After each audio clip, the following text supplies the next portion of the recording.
Awas, hati-hati. Semua amal itu akan diikat dengan niatnya. Dengan niat itulah diberikan oleh Allah dua hal. Satu, berpahala atau tidak.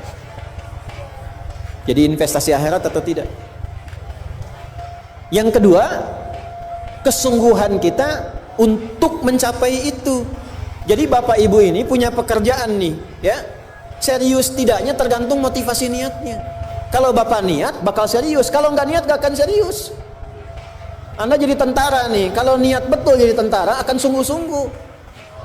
Kalau nggak niat ya biasa-biasa saja, ada tugas kerjakan, nggak ada santai. Anda kuliah kalau niatnya benar, sungguh-sungguh belajarnya. Duduk paling depan, dengarkan dengan baik, catat, nggak paham nanya. Makanya masuk dengan keluar beda. Masuk belum paham, keluar sudah paham. Ini duduk, masuk kelas, duduk di kursi barisan belakang. Duduk di kelas, bangku deretan belakang. Itu kan di dalam kelas penuh dengan obrolan. Dengan pikirin. Nggak pernah nanya, pulang. Mau ujian, minggu tenang jadi minggu gelisah. Pinjam catatan teman. Nah itu belum niat, nggak niat tuh kuliahnya. Ya, kalau mau niat tuh sungguh-sungguh pasti serius. Jadi semua pekerjaan itu akan jadi tercapai hasilnya kalau sungguh-sungguh, kalau serius. Serius. Ya, jadi kalau melamar sekali ditolak, kedua kali terus, 3 kali, 4 kali. Ya. Kalau tidak ada di tempat itu, cari tempat lain. Ada seorang pemain biola tingkat tinggi, itu biolanya saja harganya puluhan miliar.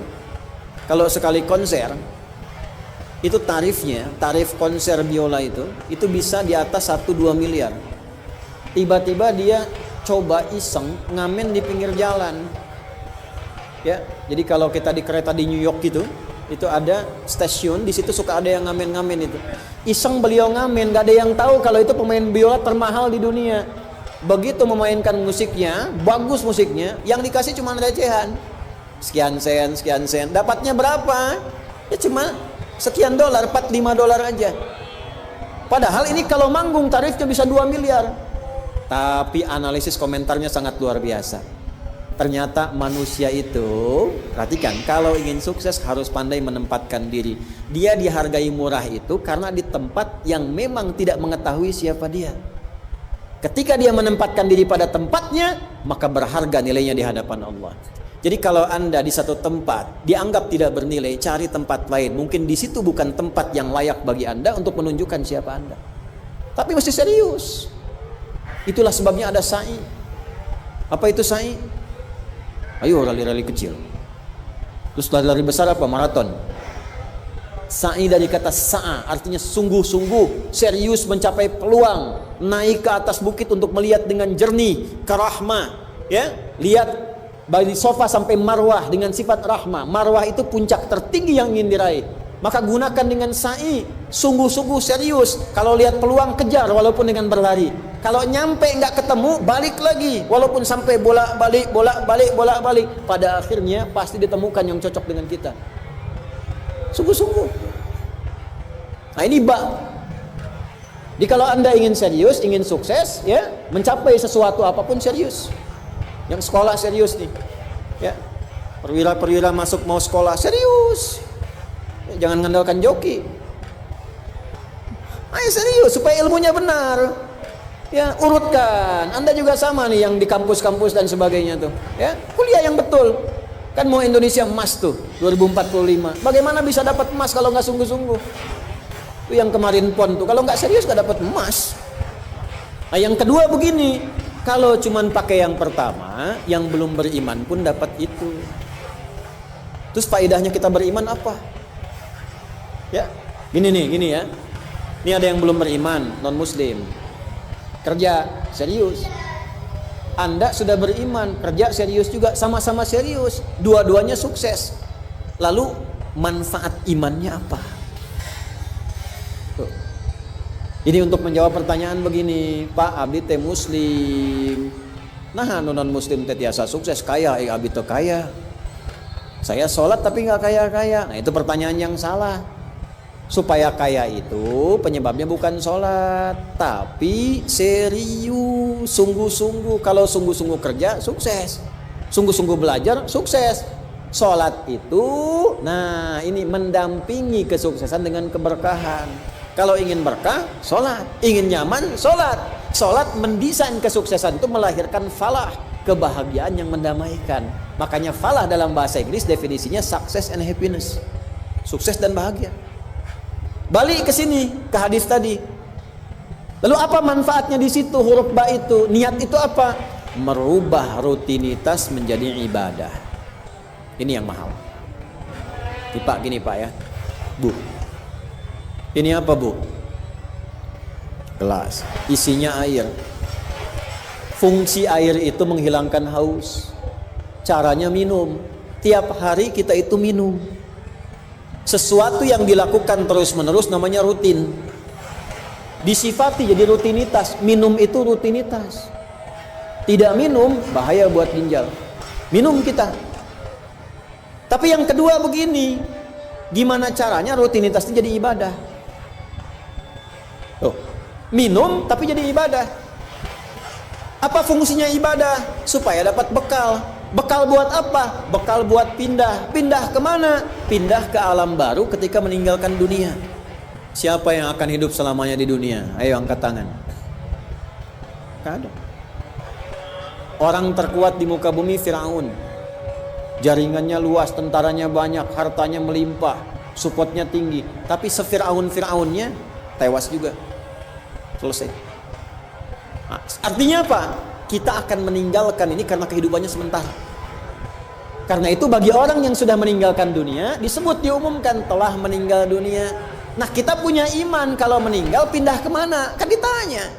Akal kita kan bertanya, ini pindah meninggal dunia, meninggalkan dunia pergi kemana? Kan belum pernah ada yang punya pengalaman ke situ balik lagi. Wah, abdi tadi kadinya wih deui, enggak ada.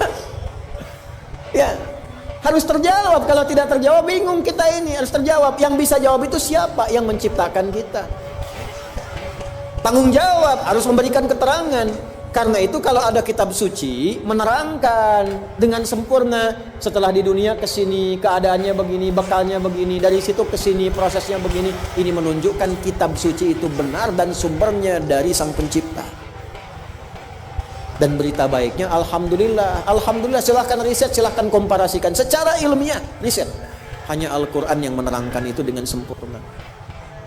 Dari dunia pindahnya ke sini, alamnya disebut dengan kubur, pemisahnya disebut barzakh. Di dalamnya ada begini, dijelaskan oleh Nabi rinci. Kalau begini begini, kalau begitu begitu. Selesai itu nanti bertahap seperti ini, terjadi kiamat begini, rinci. Kalau itu karya manusia, mustahil ada satupun manusia yang bisa berbuat seperti itu. Oh.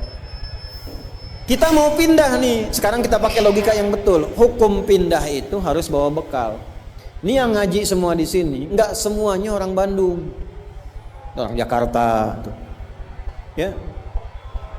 Soreang mana Soreang? Masih subuh, nanti pas maghrib Soreang tuh. Ya, Purwakarta mungkin kan. Ini enggak semua orang Bandung ini. Apakah Anda bisa nyampe ke sini kalau nggak ada bekal? Dari Bandung mau ke Jakarta mesti ada bekal. Beli tiket pakai kereta api cepat. Ya, kereta cepat, wush, tiketnya bekal. Pakai pesawat, bekal. Hukum mengatakan setiap pindah tempat mesti ada bekal. Ini Anda, saya, kita mau pindah dari dunia, minimal transit, ya, waiting roomnya di alam kubur. Mau pindah, pertanyaannya bekalnya apa? Kan pindah tempat. Semakin berpindah tempatnya, semakin beda hukumnya.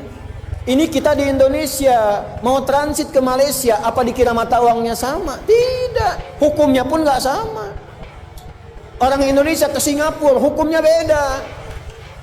Oh, bisa rapi, di jalan rapi, nggak ada buang sampah sembarangan, kan? Pulang lagi ke Soreang, nggak bala deui gitu. Hukum beda, ketatnya nggak sama. Ke Amerika lebih jauh lagi, nggak laku rupiahnya, tukar dulu dari sini, baru dolarnya nyala. Pindah tempat beda hukum. Toilet di kota Bandung dengan toilet di Lebak Bulus bisa beda. Ya. Ini bang 1000, kok 1000 bang? 2000. Biasanya juga 1000. Anda di mana? Lebak Bulus. Sini Bandung pak. Ya, bisa beda hukum. Maka Anda jangan berharap di alam kubur itu hukumnya bisa sama dengan hukum di dunia. Pasti beda. Tetap pertanyaannya sama. Bekalnya apa? Cuman 2 lembar 2 kain. Ibu tambahan 1 bu, kerudung ibu 3 tuh. Makanya saya selalu mengatakan dengan bercanda tapi dalam, mohon maaf ini yang muslimah, berlatih pakai kerudung ya. Berdoa minta sama Allah supaya nanti tidak bikin malaikat mungkar nakir penasaran. Di dunia nggak berkerudung, begitu meninggal dikerudungin, ditaruh ke malaikat, ucu gening. Waktu di dunia teh kerudungan, nah ayo jantan kerudungan.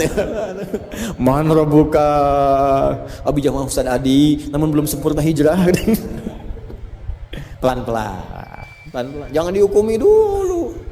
Dia sujud itu sudah luar biasa. Dia belum taat pada satu bagian, tapi taat pada bagian yang lain. Kita doakan, support. Jangan langsung tiba-tiba, oh nggak taat, dosa, neraka. Nah, kamu neraka, kumaing wes. Repot kau gitu tuh. Ya, balik lagi, dikembalikan pada kebiasaan, pada kebaikan. Nah, sekarang mau pindah ke alam kubur, bekalnya apa? Kan mesti jelas. Baju sudah beda, nggak bisa dibawa, itu sudah fitrah Pak. Bapak punya warisan banyak, ditinggal, nggak ada yang mau ikut, semua ditinggal. Anak-anak tuh sudah catat warisan bapak apa saja. Ibu sesayang-sayangnya nggak akan ikut bu. Bapak jangan tinggalkan saya. Terus kata yang nguburnya, ayo ibu mangga atau mau ibadah ngiringan, nanti aja. Akan masuk. Nah sekarang pertanyaannya bekalnya apa? Ini mesti terjawab. Kalau nggak terjawab, nggak lengkap agama itu. Apa fungsinya Tuhan di situ? Mesti menjelaskan. Nah di Islam itu dijelaskan. Bekal yang kita bawa pulang meninggalkan dunia itu, itulah yang disebut ibadah. Itu. Setiap dikerjakan ada poin ditulis. Poin itulah nama bekalnya. Namanya ajrun namanya. Lahum ajrun ghairu mamnun. Yang kita sebut dengan pahala.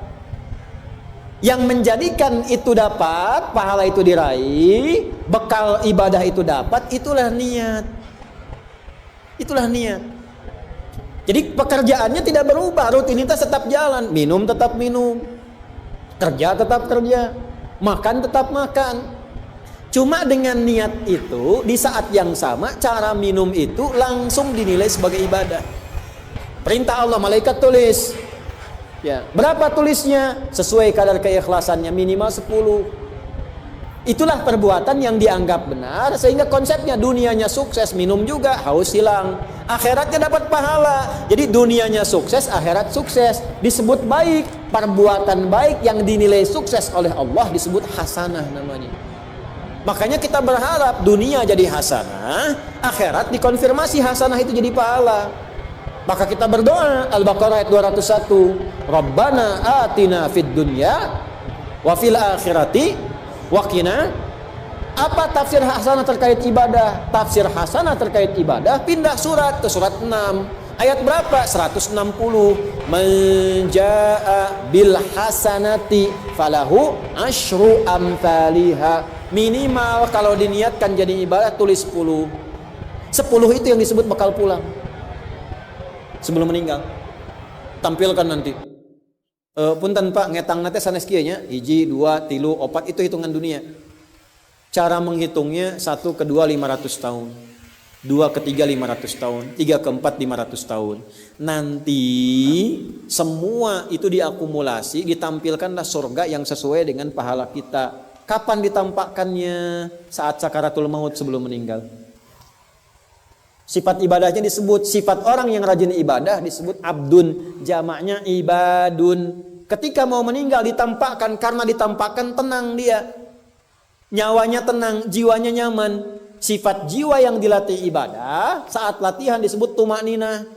Ruku anjeun, jangan dulu i'tidal sampai tumakninah. Sujud jangan bangkit dulu sampai tumakninah. Kebiasaan tumakninah punya sifat namanya mutmainnah. Makanya saat akan meninggal disebut ibadahnya, disebut mutmainahnya. Di mana? Quran surah 89 ayat berapa? Ayat 27 sampai 30. Ya ayyatuhan nafsul mutmainnah, irji'i ila rabbiki radiyatan mardiyah fadkhuli fi ibadi, disebut ibadnya. Wadkhuli jannati, ditampakkan surganya. Ini surganya anjeun teh ieu tina amalan-amalan yang telah dilakukan selama hidup. Kalau yang nggak ada bekal, tampaknya yang jelek-jelek sesuai kebiasaannya. Ya. Kebiasaan dugem ditampakkan lenggel. Ini bingung, la ilaha illallah, geleng lagi, la ilaha geleng lagi. Yang biasa tahlil, biasa ngaji, wafat sesuai kebiasaan, sesuai ajalnya. Tampak. Nah, sekarang untuk mencari bekal itu bagaimana? Niatkan menjadi ibadah. Itu fungsinya itu mahal. Pembuktiannya setelah meninggal. Kalau bapak nggak percaya, ibu nggak percaya, dipertanyakan imannya. Silahkan saja, nanti lihat setelah meninggal. Ya, cara merubahnya bagaimana? Nanti ada 3 bagian. Karena itu kata Imam Syafi'i, hadis ini sepertiga ilmu.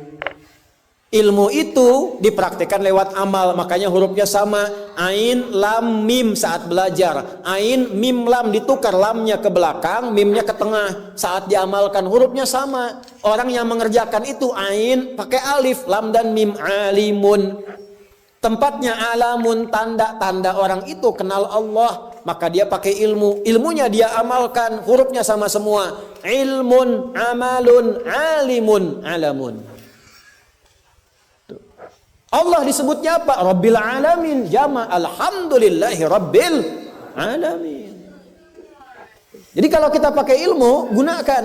Begitu digunakan, tuliskan pahalanya. Kata Imam Syafi'i, hadis ini sepertiga ilmu. Karena ilmu itu ada 3. Ilmu tentang lisan, ilmu tentang perilaku tubuh bagian luar, ilmu tentang hati. Semua perilaku kita bergantung 3 hal tadi. Contoh lisan. Panitia, kalau ada teh manis bagus banget itu. Enggak, ini contoh, bukan minta. Enggak, ini saya sudah ada minuman, enggak usah bikin teh manis. Contoh aja, contoh. Ya. Kalau ada teh manis bagus banget itu. Itu lisan. Begitu lisan keluar, panitia langsung mikir, aduh, enggak dibikin tadi katanya. Maka coba di belakang dibikin, walaupun ustaznya bilang contoh, langsung bikin misal contoh gitu kan. Itu lisan. Kerjakan, siap kerjakan, komando, jalan, lisan. Jadi perilaku kita kadang bergantung lisan. Makanya ada ayat dan hadis tentang lisan. Hati-hati. Kepleset lisan lebih parah dibanding kepleset kaki. Bapak kepleset kaki bisa diluruskan lagi. Kepleset lisan lama Pak. Prajurit keluar dari sini, caci maki tuh panglima tuh. Jangan dipotong videonya ya. Contoh ini mah, contoh. Kepleset lisannya, selesai karirnya.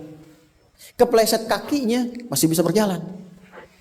Maka lisan tuh ada hukumnya sepertiga bagian hidup kita. Kedua nih, ujung kepala sampai ujung kaki, tangan bergerak, kaki melangkah. Hati-hati. Itu semua ditentukan oleh apa? Ini kolbu, amalan hati. Bapak tahu dari mana kalau orang yang senyum itu senang pada Bapak? Bagaimana taunya? Boleh jadi dia iri hati, di hatinya itu ada sesuatu. Nah, karena manusia bertindak dari 3 bagian ini, maka Imam Syafi'i mengatakan, inilah hadis sepertiga ilmu. Kalau paham hadis ini, sepertiga kehidupan kita tuh hatam.